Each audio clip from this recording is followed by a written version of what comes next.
Welcome. Hi, everyone. We're back again. Week 3, Work It Out Wednesday. Today, we are going to be talking again about some more amazing test taking strategies as we continue to work it out and get ready for CASP. So excited to have Rio Valley Charter Schools here with me. These test taking strategies are brought to you every Wednesday, explanations on how to use test taking strategies. And again, we hope you join us April 12th for our mega test taking strategy session. This week, we're going to be talking about test taking strategy 3, eliminate answers you know are wrong. So let's buckle up and get started. So, eliminating wrong answers, test taking strategy number 3. We're going to be looking at these test taking strategies. And this one is kind of one that just seems to make sense, right? So, when we eliminate those wrong answers, there's going to be some answers when you're looking at the test that are very obviously wrong. This strategy is to eliminate those answers right from the start. I like to call it taking out the trash. So we're going to take out the trash, narrow it down. Once we've eliminated those wrong answers, where it's going to be much easier to make our selection to answer the question. So let's go ahead and look at some examples to get us started. Example number 1. Which value represents the product in the equation below? Okay, so very, very obviously, we know that a product is an answer to a multiplication problem. So I can take out the trash. I know none of these is going to be eliminated.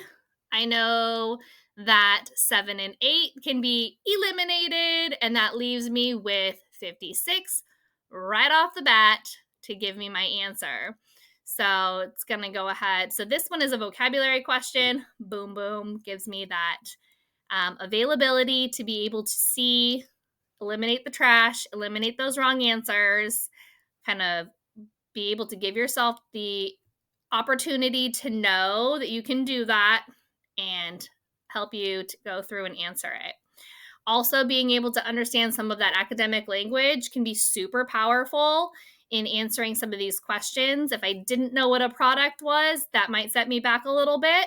But then also being able to know that 7 times 8 was 56 might also be helpful. So if I knew that, I could go through and I could say, okay, if I'm looking at being able to evaluate this expression, I could still work through and be able to eliminate some of those wrong answers and get this answer correct. So eliminate those wrong answers, get them out of there, get rid of the trash, get that answer right. You got this. All right, example number 2. My dog loves to lay in the sun on a warm day. It makes him as happy as a clam. What does the phrase happy as a clam mean?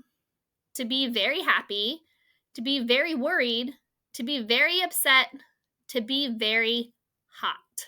So in this instance, we could use strategy number 2 from the week before, and we could read the question first and then read the part of the question. So what does the phrase happy as a clam mean? And see if we're able to answer it ahead of time. And we know that happy is in there already. And so I know that if I'm looking at my answer choices, I'm going to be looking for something that has to do with being happy. And that's going to help me to start eliminating answers right off the bat. So I know that worried doesn't mean happy. I know that upset doesn't mean happy.